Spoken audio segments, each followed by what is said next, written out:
편 133편입니다.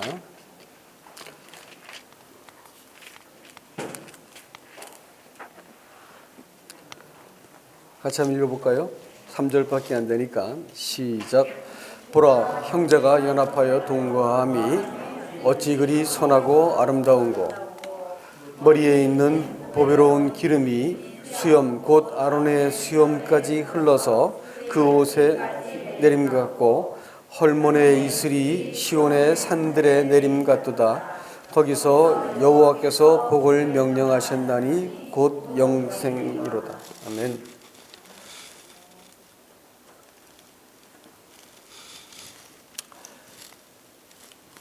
예수님이 이 땅에서 사역을 마치고 천국에 갔습니다.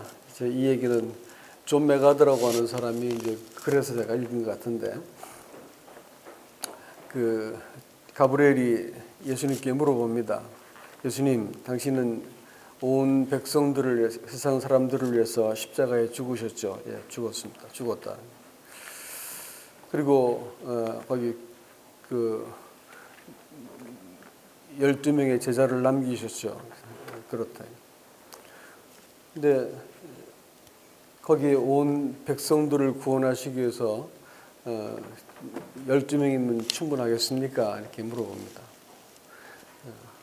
그들에게 이렇게 온 세상을 맡길 수 있겠습니까? 다른 대안은 갖고 있지 않습니까? 라고 이렇게 질문했을 때 예수님께서 나는 그들 외에 어떠한 대안도 가지고 있지 않다. 이렇게 말씀했습니다. 그러니까 예수님께서 구속을 완성하시고 나서 12명의 제자한테 그 구속을 오롯이, 구속의 그 사역을 오롯이 맡기시고 교회라고 이름을 붙이고 떠나신 거예요. 우리 하나님의 대안은 오직 교회셨습니다. 그래서 여기 잘 되는 것 같은데 이걸 안 주더라고. 우리 주님의 대안은 이 땅에 남겨놓으신 12명이었고 그 12명을 통해서 온 세상을 하나님께로 되돌릴 계획을 갖고 있습니다. 주님은 다른 대안이 없었습니다. 이것은 천사들도 이해할 수 없는 부분이다라는 것이죠. 주님은 이 땅에서 이 보잘것없는 12명의 사람들을 통해서 교회를 이루시고 또 그들을 통해서 120명이 되어지고 70명이 되어지고 120명이 되어지고 그들을 통해서 하나님께서 교회를 이루어 가시는 것이 하나님의 계획이었습니다. 그러니까 이 하늘에서 우리 하나님께서는 이 삼위 하나님께서 가지고 계셨던 이 사귐과 영생을 이제 이 땅에 남겨둔 교회에서 보셔야 되는 것인데, 그것을 위해서 하나님은 몸을 입고 이 땅에 오셔가지고 피 흘려 사람들의 죄를 담당하시고 그 사람들을 하나님과의 사귐 속으로 이끌어 들이셨습니다. 이 일을 위해서 성령이 보내지셨어요. 성령께서는 이제 예수 그리스도만 증거하셔요. 그래서 사람들이 예수 그리스도를 볼 수 있도록 하신 말씀을 기억나게 만드시고 그들 가운데 이 본드가 되시고 끈이 되시고 또 이렇게 교통하시는 근거가 되시고, 성령이 이 교회를 묶어가지고 예수 그리스도를 보게 만드시고 묶어가지고 친교하게 만드시고 이것이 하늘과 딱 연결되어진 몸이 되게 만드신 것입니다. 여러분, 그래서 주님께서 제일 마지막 때 하나님이 이렇게 심판하시고 자기 백성들을 딱 데려가실 때가 언제인지는 사람들마다 이렇게 의견이 분분합니다. 환난을 겪을 것이다. 환난 도중에 갈 것이다. 아니면 환난 전에 데려갈 것이다. 저 사실 언제인지 모르겠어요.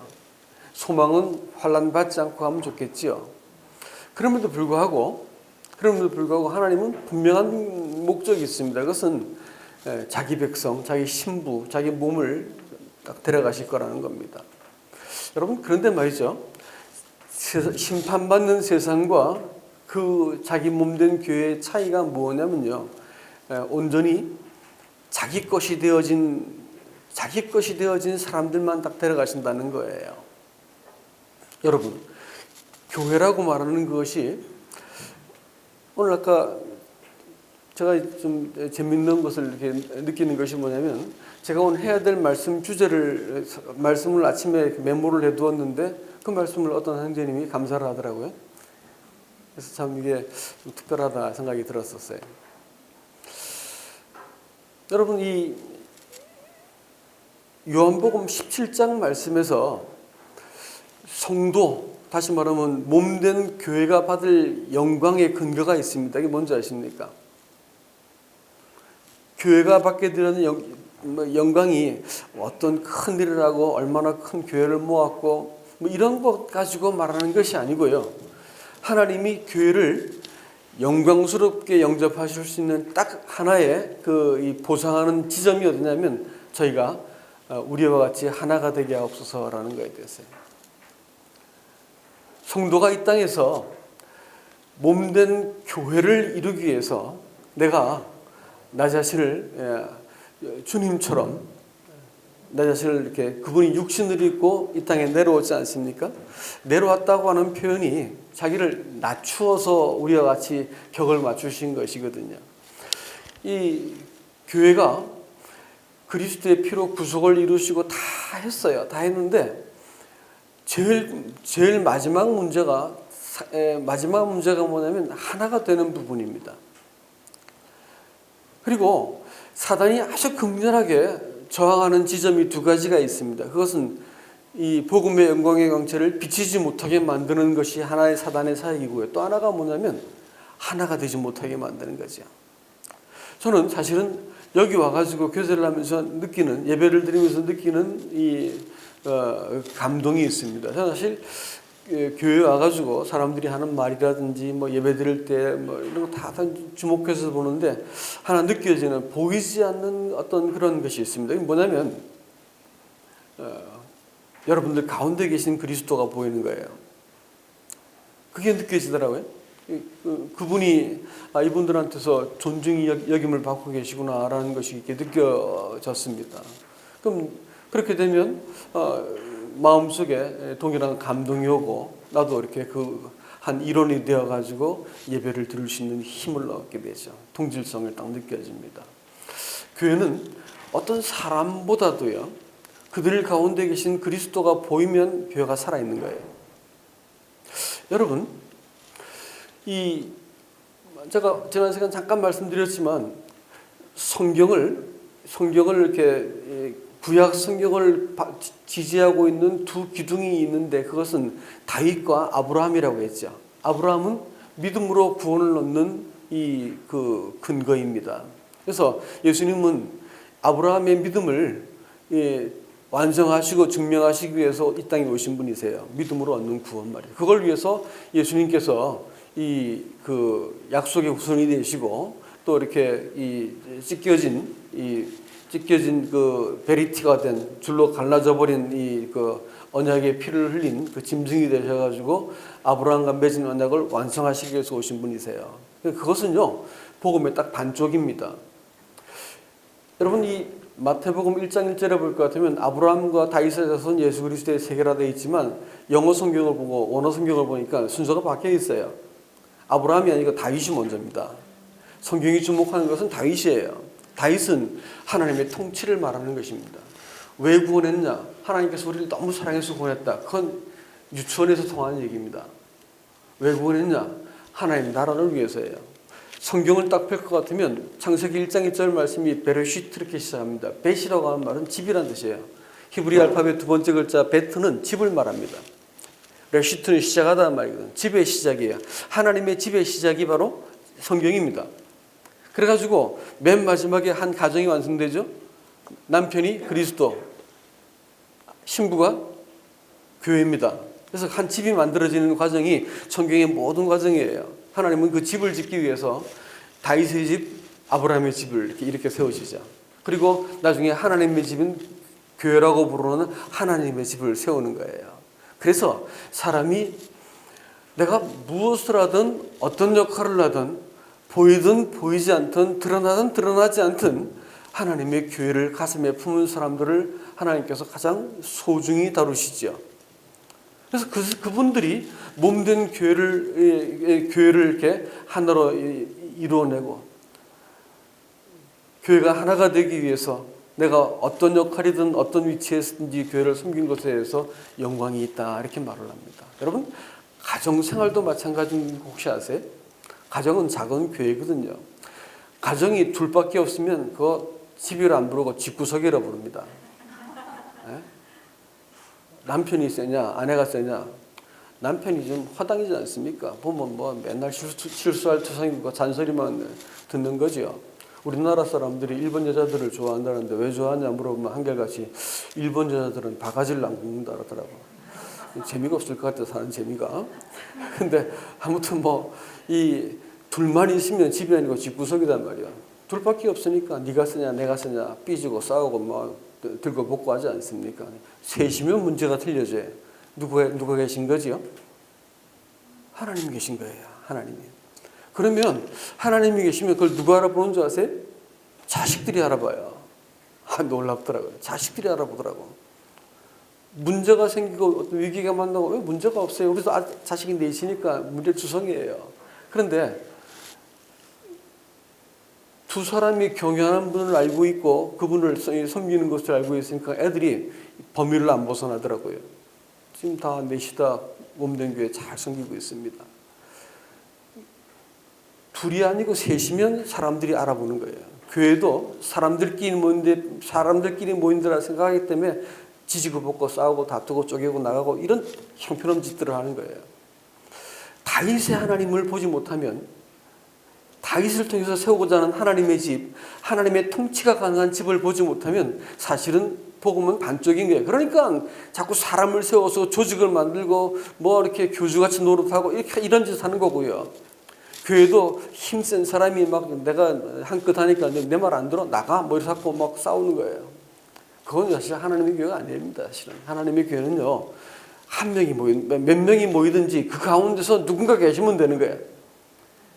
누군가 계시면 교회가 됩니다. 근데 자기들끼리 모여가지고 너는 말씀 잘 전하고 너는 뭐 잘하니까 우리끼리 모이면 교회 되겠다. 천만의 말씀이에요. 교회 안 되게 돼 있습니다. 그렇게 안 되게 돼 있어요. 못난 것들이 모여도 그 가운데 계신 분을 주목할 수 있으면 교회가 되는 겁니다. 아시겠어요? 교회는 그런 거예요. 그래서 다윗의 집, 하나님의 집이라고 말씀했던 하나님의 통치가 가능한, 간증을 하면 그리스도가 보여야 되고, 교제를 해도 그리스도가 보여야 되고, 섬김도 그리스도 때문에 내가 섬기는 사람들이 생기기 시작하면 교회 안에 사람을 초월한 아주 장중한 권위가 생기는 거예요. 사람 때문이라고. 자매들이 머리에 노을 쓰는 것이 형제들보다 못하기 때문에 쓴다고요? 그거 무식한 소리 하고 있는 거예요. 아니에요. 자매들은 누구 때문에 자매들은 누구 때문에 쓰는 줄 아세요? 형제들 때문에 쓰는 거예요. 형제들이 자매들 보고 내가 머리가 없는 사람이구나 깨달으라고. 천사들 때문에, 천사들한테 내가 한때는 천사들이 머리 들고 하나님 반항했잖아요. 여자들이 딱 이 머리를 쓴 걸 보고 영광을 가린 걸 보고 남자들이 어디 여자가 이따위 소리 하는 사람 있으면 이게 철딱선이 없는 사람입니다. 성경을 모르는 사람들이에요. 그렇게 말하면 안 되는 거예요. 여자들이 더 고급 아닌가? 솔직히 말해서. 자동차를 놓고 보더라도 10년 전에 자동차하고 요즘 새로 나온 자동차는 차가 틀리더만. 예? 자식이 결혼해가지고 가구를 들인 거 보면 우리야 뭐 늙었으니까 옛날 가구 쓰고 하지만 애들은 가구도 이쁘고 자동차도 아이고 뭐 앉으니까 엉덩이도 시원하고 그러더라고요. 우리는 막 엉덩이 뜨거운 차 타고 다니는데 요즘 나온 게 좋은 거예요. 아세요? 새로 나온 게 좋은 거라고요. 남자가 먼저 지어졌어요? 여자가 먼저 지어졌어요? 남자가 먼저 했잖아. 고물이란 뜻이요. 여자가 브랜뉴란 말이에요. 여자가. 문명도 다 여자를 위해서 만들어졌다고 말 보면 세탁기야 뭐야. 남자들은 열심히 헌신하고 일할 때 아름다운 거고 여자들은 그거 다 누리라고 주신 거라고. 하나님이 복으로 주신 거예요. 만물은 여자를 위해서 주신 거예요. 사실. 아세요? 나중에 신부된 교회가 만물을 누리도록 만들어 놨다니까요. 세상이 그런 거예요. 하나님께서 그렇게 전하는데 어딜 여자가 이따위 소리 하지 마세요. 그건 무식한 소리니까. 머리 움직이는 것은 모가지가 움직이잖아. 그러니까 이거 철이 없어가지고 여자들한테 대드는 거예요. 여간하면 사랑하고 존중해야 됩니다. 그리고 하나님께서 그렇게 지어놨거든요. 근데 여러분, 몸된 교회가 우리 가운데 계신 주님을 주목하기 시작할 때, 이 앞선 사람들이 뭐 잘하고 못하고 때문에 난 교회를 떠난다, 나하고 안 맞기 때문에 떠난다, 이건 정신없는 소리 하고 있는 거예요. 진짜 뭘 모르는 사람들과 복음을 반쪽밖에 모르는 사람이 그런 소리 하는 거예요. 그분들보다 높이 계신 분이, 위에 계신 분, 우리 가운데 계신 머리 되신 분을 보지 못하면 여러분 아직까지 철없는 신자들이에요. 가정도 마찬가지입니다. 자매들이 너를 쓰는 그것은 내가 못나고 내 형제보다 약해서 쓰는 게 아니고요. 형제가 잘나서 내가 순종하는 게 아니라고요. 순종해 주는 거예요. 아시게? 누구 때문에 순종하는 거예요? 주님 때문에 순종하는 거지. 잘나서 순종할 사람 있나, 남자들이? 다 보면 다 허점투성이잖아요. 근데 순종하는 거예요. 왜 순종할까요? 주님 때문에. 그겁니다. 가정이 그러면 세워지는 거예요. 그러면 세워지는 거예요. 나중에 남편이 아내에게 살해한다 이런 표현을 쓰죠. 잠언 같은 데 볼 것 같으면. 자녀들도 일어나서 그 아내에게 아내에게 이게 일어나서 살해를 한다 이렇게 했습니다. 우리가 가정에서도 교회에서도 자매들이 머리를 너울을 쓰고 권위를 이렇게 세워줌으로써 교회가 세워져요. 똑똑한 자들 데리고 살면 피곤해요. 근데 현명한 자들 데리고 살면 복 받는 거죠. 현숙한 여인을 성경에서 복되게 다루고 있는 것은, 현숙하다고 말하는 것은 똑똑한 여자는 지가 잘난 거고 현숙한 여인은 주님을 아는 사람들이라는 뜻입니다. 아시겠습니까? 우리 가운데 계신 주님이 보이기 시작하면 가정이 살고요. 교회에서도 주님이 보여야지 교회가 사는 거예요. 인도자가 뭐 말씀을 잘못하고 나가 견해가 틀리고 뭐가 잘못 이러고 있으면 정신 나간 사람들이지. 아직까지 이 복음을 반쪽밖에 모르는 사람들이란 말이에요. 아브라함에 받은 구원밖에 모르는 사람이라고요. 다윗을 통해서 세워난 하나님의 집에 대해서는 이해를 못한 사람이에요. 요한계시록에 가면 아브라함이 싹 사라져 버려요. 누가만 나와요? 다윗만 나와. 다윗만. 하나님의 집을 세워야 되니까, 하나님의 나라를 세워야 되니까. 사도들이 전한 복음은 다 뭔지 아세요? 하나님 나라의 복음이었어요. 아시겠습니까? 아브라함은 싹 빠져버린다니까요. 하나님 나라의 복음이었어요. 하나님의 통치가 가능한 사람들을 찾고 계신 거예요. 이게 복음은 믿는 게 아니라 순종하는 겁니다. 예수 그리스도께서 왕으로 주인으로 오셨다고요. 그래서 우리의 모든 죄를 담당하시고 잃어버린 하나님의 통치를 회복하시기 위해서, 사람들이 버려버리고 등 돌려버린 하나님의 권위가 사람 속에 회복되기 위해서 사람을 찾아오신 것이에요. 그래서 사람에게 왔을 때 믿을래 안 믿을래? 젊은 친구들하고 상담하다 보면 내가 믿는지 또 믿고 있다고 생각하는 것인지 아는 것인지 모르겠습니다. 이러고 이제 자기 갖고 있는 믿음에 대해서 회의를 자꾸 품더라고요. 그런데 제가 이제 그런 친구들한테는 킬러입니다. 그래? 앉아봐라 해가지고 얘기할 때, 믿음이라는 것은 믿는 게 아니고 순종하는 거다. 왜 순종해야 되는가라는 걸 쭉 설명해주고, 죄가 무엇인지 설명하고 어떻게 할래요? 그러면 열이면 열 순종하겠습니다. 이렇게 합니다. 그럼 아이들에게 변화가 일어나기 시작합니다. 아이들이 자기가 그 순종함으로써 믿게 되었기 때문에 하나님 앞에 맺게 있던 이 계약적 관계에 대해서 이해를 하기 시작하고, 네가 몇 번 넘어진 건 상관없다. 그렇지만 이 계약을 통해서 그분이 네 소유주고 주인이기 때문에 그분 책임이다. 지금부터는.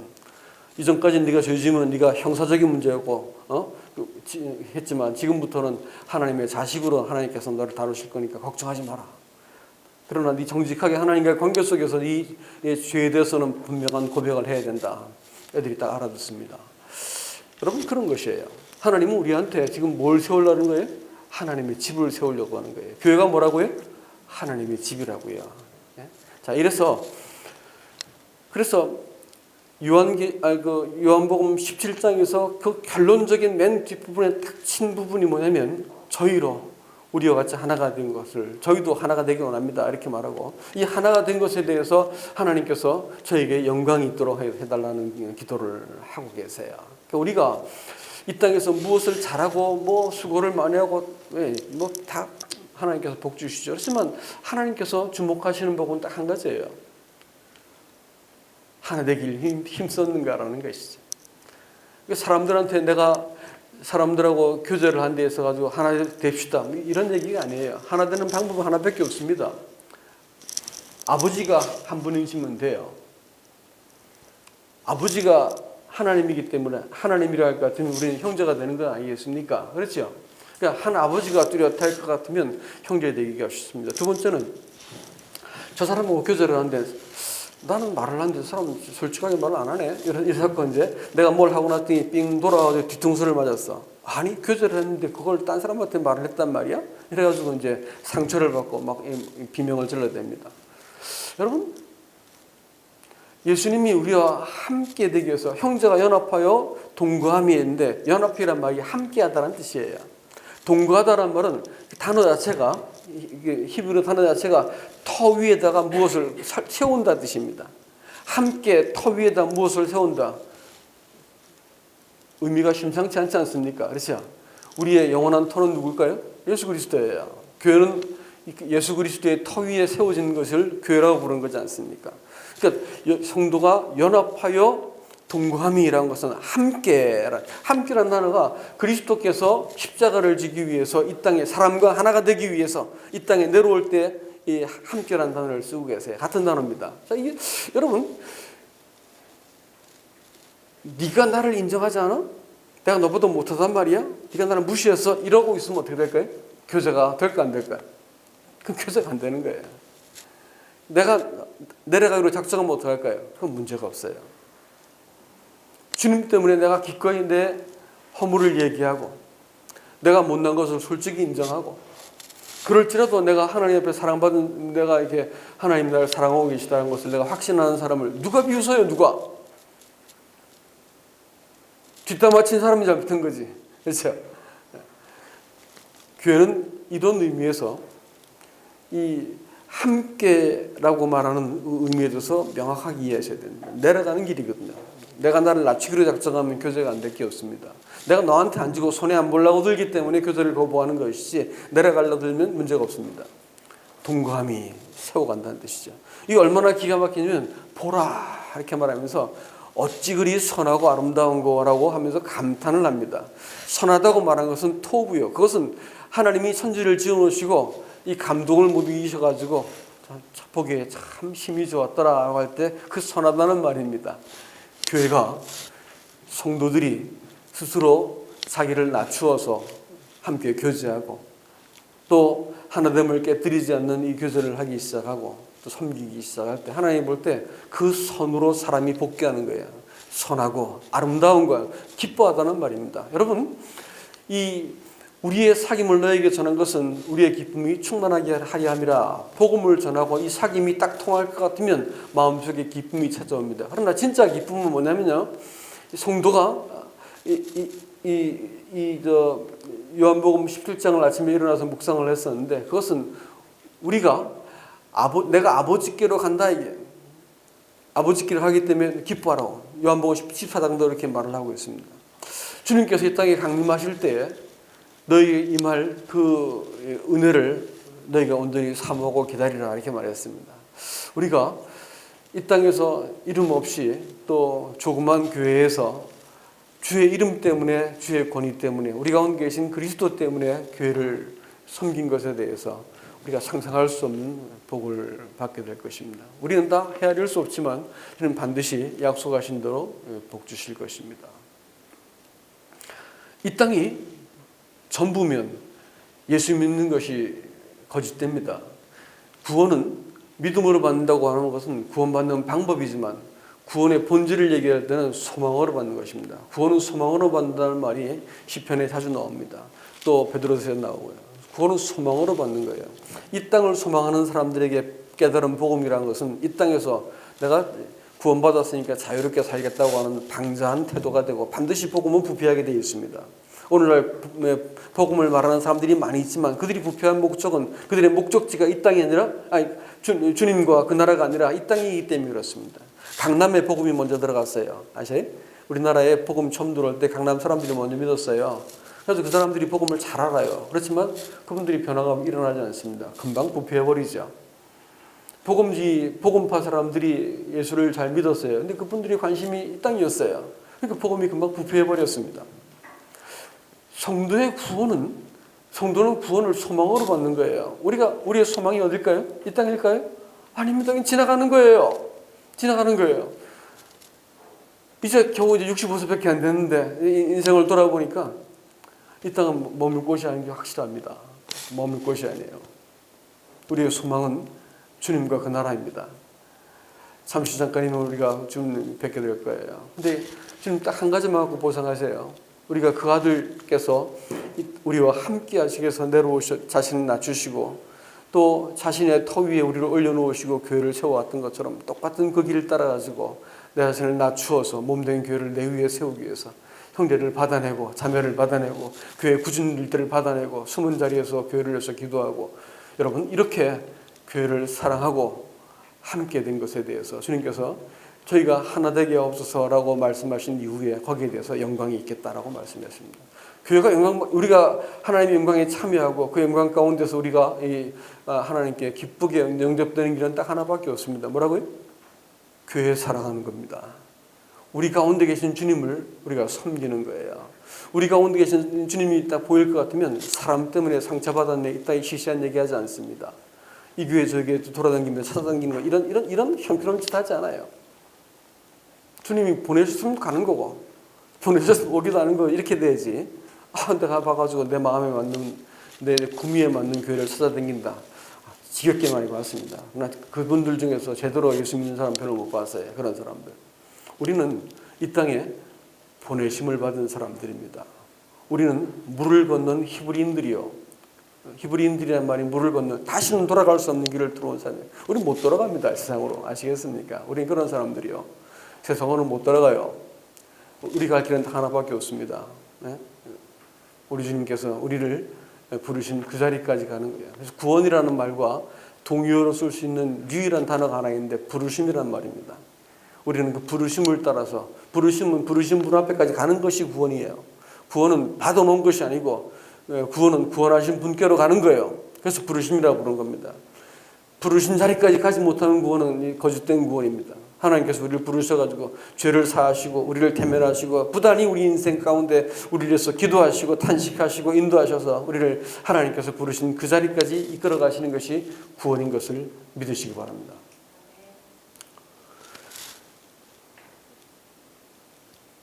이것을 이렇게 바라보고 보라 형제가 연합하여 동거함이 어찌 그리 선하고 아름다운고 기쁜 거, 아름다운 거는 기쁜 거라는 뜻입니다.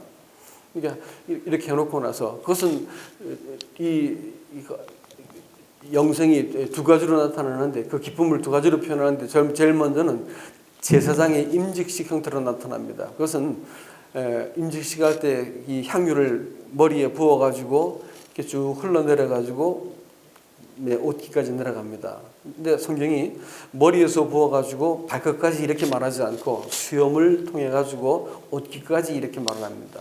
제사장이 복장에 대해서 조금 아시는 분이라 할 것 같으면 이 말이 뭘 의미하는지는 알고 있습니다. 향유가 일단 부어지죠. 여러분, 제사장 이 얘기 먼저 할까요? 성막이 기능을 먼저 한 게 아니고 제사장이 세워졌어야 성막에 쓸모가 있었어요. 아세요?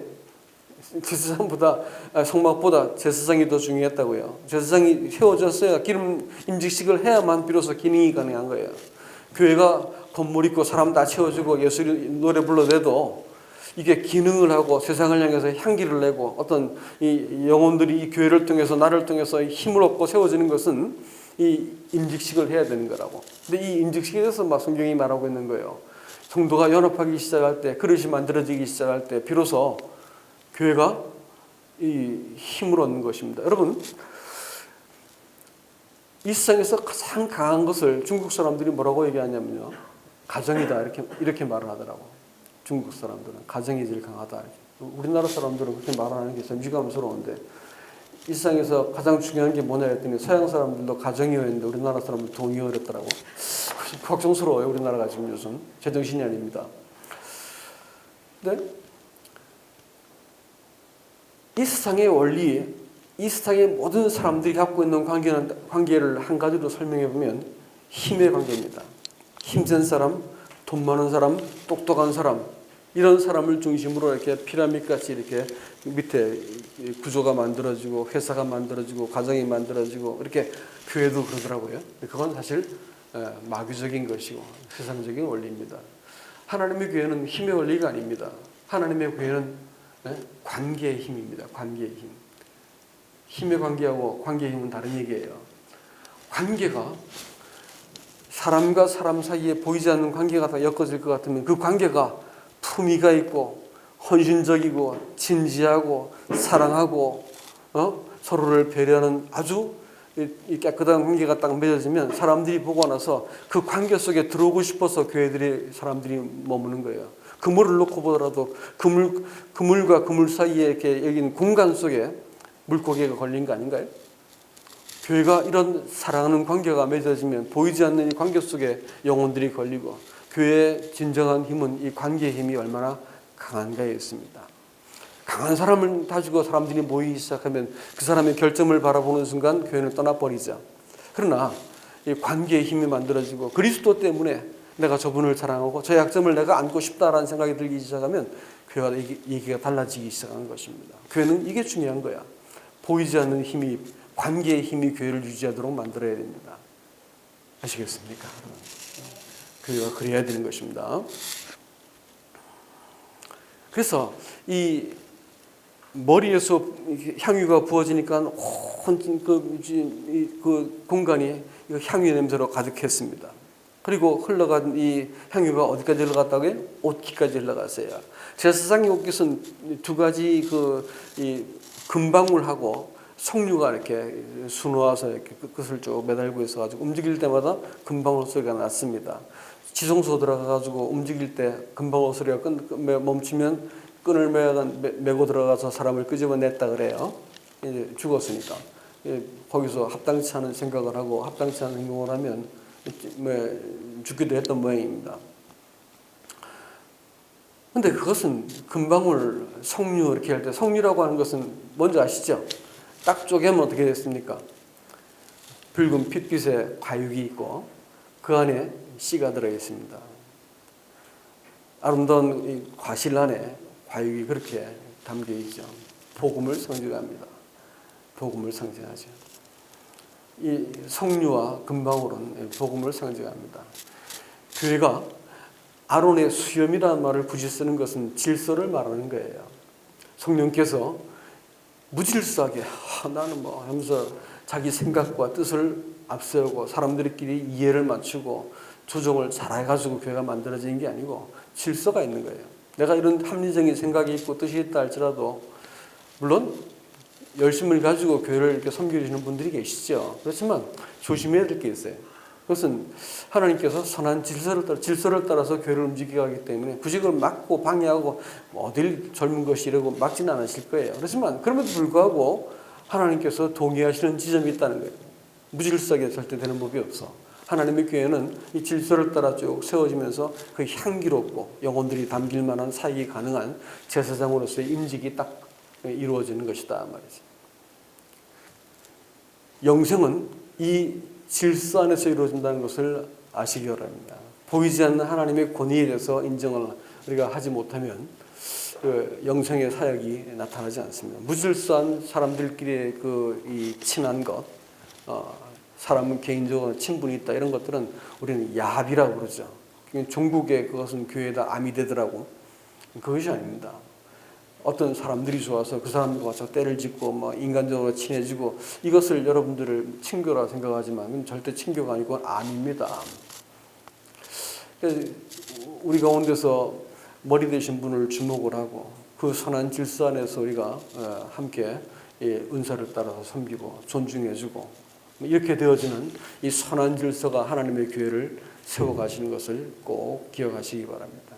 두 번째는 헐몬의 이슬이 산들 위에 내린 것 같다 했습니다. 이슬 보이지 않는 그 미세한 물방울들이 모이는데 세상에 그 헐몬의 이슬들이 모여가지고 이게 장대한 시내를 이루고 강을 이루어가지고 어디를 채우냐면 갈릴리 호수를 채웁니다. 그 이슬들이 말이죠.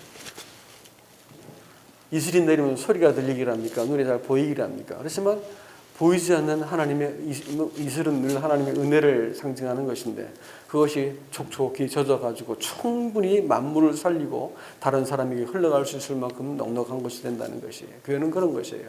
실력 있는 사람, 말 잘하는 사람, 이렇게 은사가 출중한 사람들이 교회를 휘저어서 가는 게 아닙니다. 모든 사람들 마음속에 이 함께 세워져가는 함께 동거한 이 일들을 통해서 하나님께서 각자에게 이렇게 이슬이 우리의 산들을 적신 것 같이 우리의 마음을 적셔낼 것입니다. 그리고 또 이 선한 아론의 향유가 같이 머리부터 수염을 타고 올라가지고 이 옷깃까지 내려가는 일들이 있을 것이다 이렇게 말했습니다. 거기서 하나님께서 영생을 명했다 이렇게 말했습니다.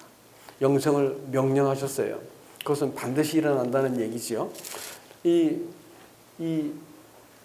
그때 비로소 형제들이 소중하게 보이기 시작하고 또 영생이 일어난다, 영생이 경험된다 이렇게 표현합니다. 근데 성경이 이제 재밌는 것이 언어 유희를 많이 하더라고요. 이제 이 형제라는 단어하고 영생이라는 단어가 비슷하더라고요. 이거 보니까. 그래서 이제 언어 유희를 해가지고 형제가 곧 그 영생을 드러내는 사람으로서 나타나게 된다 이렇게 얘기를 하고 있습니다. 말씀을 이렇게 맺을까 합니다. 한 주, 3일 동안 저도 이렇게 행복한 교제를 나눴습니다. 바깥에 집회하는 게 제가 내수형이 돼가지고 바깥에 다니는 걸 잘 못하는데 하여튼 여기 와서는 편안하게 제가 잘 교제할 수 있어서 좀 좋았습니다. 감사하고요. 아무튼 저는 여러분의 개인의 이름을 다 기억하지 못하지만 생생하게 경험하는 것은 여러분 가운데 계신 주님이 제가 이렇게 사랑스럽고 이렇게 묵직하게 내 중심 가운데 다가서는 것을 예배 시간에 느꼈습니다. 우리 가운데 계신 주님이 중요한 것이야. 그리고 이것은 누구도 지배할 수 없습니다. 베드로가 주는 그리스도시요 살아계신 하나님의 아들입니다라는 기가 막힌 교제를 하니까 예수님이 감탄을 하시고 베드로야 이거 참 복이 있다. 이거 알게 하시니까 하늘에 계신 아버지다. 이러면서 칭찬을 해가지고 베드로가 한껏 떴잖아요.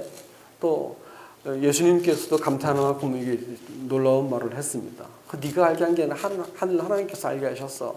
기가 막히다. 뭐 했는데 그러고 나서 조금 있다가 이 사단아 내 뒤로 물러가라 이런 말을 들었습니다. 왜 그런지 아세요? 예수님께서 이제 교회를 말씀하셨으니까 이제 뭐 하셔야 돼요?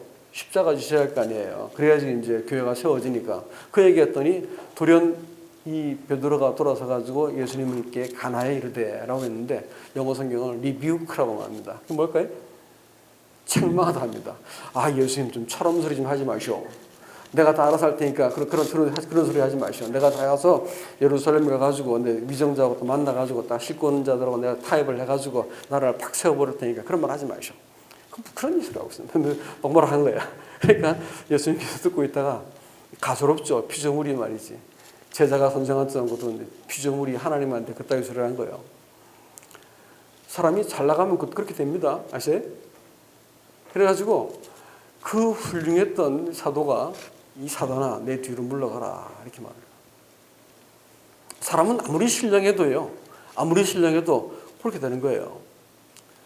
사람이 교회를 세우도록 하나님께서 했지만 사람 자체가 교회를 세우는 게 아니에요. 우리 가운데 계신 주님이 세우신 게다 말이야. 그렇기 때문에 사람이 이렇게 툭 튀어나와가지고 자기의 주관적인 함정을 가지고 이렇게 해야 됩니다. 저렇게 해야 됩니다.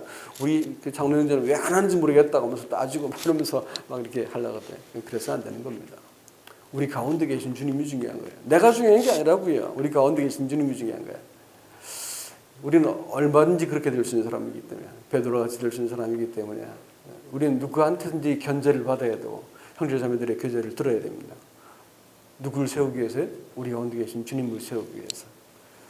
시간이 지날수록 우리 가운데 계신 분이 더 뚜렷하게 보일 수 있기를 주님의 이름으로 축복합니다. 모일 때마다 우리 가운데 계신 주님을 볼 수 있도록. 어떤 형제 말고요. 저도 교회에서 늘 그럽니다. 나는 무시당해서 좋은데 나는 그리스도를 사랑하는 사람으로서 존중받기 원할 뿐인 것이지 내 권위라. 그게 제가 세운 교회예요. 그렇지만 초등학교 때 제가 전도했던 형제가 장로가 되어 있습니다. 그렇지만 제가 그 형제들의 어떤 그 말을 따라 움직이고 있어요. 내가 중요한 게 아니니까요. 교회는 누가 중요할까요? 주님이 중요한 거예요. 이걸 잘 모르는 사람이 제가 이렇게 만만하게 행동하니까 이겨먹으려고 들더라고요. 근데 참 나도 좀 한번 힘 한번 써볼까 뭐 생각이 들 때가 있었어요. 저 깜냥도 안 되는 것도 저것도 이러면서 이제 해보고 싶은 마음이 있었었는데 좀 그렇게 하지 못하게 만드셨어요. 근데 하나님의 교회는 저희도 어려움을 겪었지만 정말 순결해져 가는 것을 경험합니다. 근데 교회에서 여기 와서 비슷한 어떤 그 느낌을 제가 받았습니다. 교회가. 여러분 몸된 교회 참 우리 가운데 계신 주님을 더 주목하고 주님의 통치하심, 자기 집을 세우기 위해서 교회의 질서를 세우시고 그 통치하심을 잘 볼 수 있고 사람이 아니라 하나님의 뜻에 주목하고 형제들이 조심해서 삼가해서 서로 교제를 하면서 또 그리스도가 드러나지 않는 교제를 할 때는 사람들이 그리스도께서 나오는 교제가 드러날 때까지 주목해서 바라보셔야 됩니다. 그리스도께서 교제하는 이런 교제를 하기 시작하면서 교회가 막 일어나기 시작할 때 형제들이 그런 교제를 맛을 보니까 몸 교제를 하는데 좀 매듭이 안 젖은 상태에서 일어나니까 형님 왜 교제를 끝맺으십니까? 시간이 1시인데 가야지 집에 했더니 아직까지 대화 안 끝나지 않았습니까? 그러더라고요. 주님이 마음속에 흡족하게 말씀을 해주지 않으신 거였어요. 그래서 제가 내가 실수했다 하면서 앉아서 다시 교제했어요. 그러더니 말이죠. 한 1년 반 만에 교회가 한 400명으로 커지더라고요. 30대 초반이었습니다. 교회가 사람을 초월한다는 걸 그때 처음 알았어요. 전 직장인이었었고 30대 초반이었어요. 근데 교회가 막 크기 시작하는데 걷잡을 수 없이 커지더라고요. 그것은 한 가지만 바라봤습니다. 뭐냐면 내가 못났기 때문에 우리 가운데 계신 주님만 봅시다. 이게 형제들하고 교제 주제였어요. 형제들이 그런 교제를 맛을 보고 나더니 계속해서 그런 교제를 요구했고 형제들과 함께 교제에 나갈 때 우리 가운데 계신 주님이 이걸 하는 것 같습니다 하고 인정을 하니까 통과가 됐어요. 어떤 형제가 CLC라고 하는 그 기독교 문서 선교회라는 데가 한국에 있습니다. 지금 있나 없나 모르겠는데 옛날에 있었어요.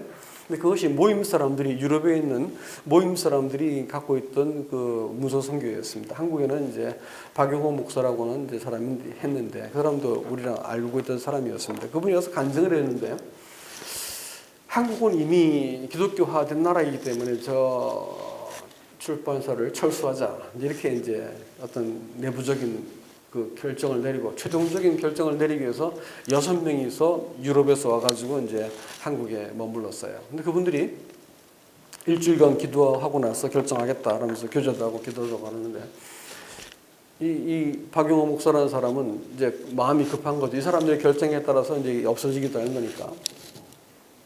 근데 아침마다 이렇게 만나 인사하면 아직 주님께서 말씀해 주지 않았습니다. 그리고 대답을 안 해주는 거예요. 근데 이제 그 다음날 가서 물어봐도 아직 말씀해 주지 않았습니다. 정황을 다 설명해 줬어요. 근데 그런 거와 상관없이 하나님께서 이 일을 계속할 것인지는 아직까지 주님께서 말씀해 주지 않았다는 거예요. 그러더니 일주일이 지나고 나서 주님께서 마음속에 평안함을 주셨습니다. 그래서 결정을 내리더라고. 그래가지고 이 기독교 무수성교가 살아있게 되었다는 것을 간증을 하는데 자기는 충격적으로 느꼈던 것은 이 사람들은 성령의 사람이구나. 성령께서 결정하기 전에는 아무것도 이렇게 결정하지 않는구나라는 걸 알면서 자기가 이렇게 머리 굴려가지고 상황에 맞게 합리성이 딱 주어지면 결정하고 밀어붙였던 자기 자신의 어떤 이 육신적인 이 태도에 대해서 들켜버렸다. 이렇게 이제 표현을 하더라고요. 바울이 전도팀을 끌고 전도를 하고 하는데 나중에 가다 안 돼가지고 이 드로아까지 갑니다. 그것은 바닷가에 있기 때문에 사실 뭐 얘기하자면 망신살 낀 거죠. 인도 안 봤는데 더 이상 갈 데가 없는 바닷가에 데리고 왔으니까 지도자로서 창피한 노릇이죠. 가다가 갈 데가 없어 드로아까지 가가지고 어찌할 바를 모르고 있을 때 밤에 환상이 생깁니다. 그래서 이 환상 가운데 마게도니아 바다 건너 사람들이 그 환상 가운데 나타나서 와서 우리를 도우라 이렇게 말을 했습니다. 그러면 우와 환상 봤는데 가자 이렇게 했냐? 안 그랬습니다. 그 사람들이 모여가지고 같이 이 부분을 두고 분별을 했습니다. 그래서 뭐라고 하냐면 시간을 가지고 그들이 기도하고 분별하면서 주께서 우리를 그리로 부르시는 줄 분별하였더라고 말을 했어요. 과정이 있었어요. 하나님은 사람의 이성과 양심과 우리가 성령을 좇을 수 있는 어떤 그 내적인 사람을 신뢰하십니다. 그래서 막 신령하게 환상을 봤으니까 가자 이렇게 말하지도 않았고요. 무슨 환상 같은 걸 봐 이러고 무시하지도 않았고요. 그들이 하나님 뜻으로 분별하였더라 이렇게 말을 했습니다. 그것은요, 오늘날 하나님의 교회 가운데서도 반드시 배워야 될 영적인 자질이라고 생각이 들어집니다. 어떤 결정을 내릴 때 눈에 보기 좋은 대로, 상황에 맞는 대로 이렇게 여기저기 움직이면 성경은 그런 사람을 뭐라고 그러냐면 시편 1편에서 악인이다 부릅니다. 도덕적인 죄를 지은 게 아니에요. 마음을 정하지 못하고 왔다 갔다 하는 거예요. 야차르라고 부르는 동거라는 단어의 반대말이 어디서 나타나냐면 가인이 유리하다, 방황해서 작정해서 정착했다 했는데 유리하다라는 뜻에서 방황하고 유리하고 이렇게 거할 곳을 찾지 못해 유리했다는 말을 쓸 때 이 반대말이 나오고, 또 하나는 그 레위기 사사기 19장에서 볼 것 같으면 한 레위인이 마땅히 하나님이 정해준 땅이 있었는데 가가지고 산지에 가가지고 거주하게 된 거예요.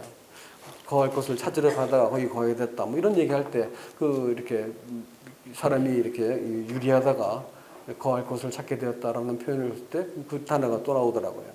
그러니까 이게 신앙생활이라고 말하는 그것은 이 하나님 앞에서 마음에 정하고 이렇게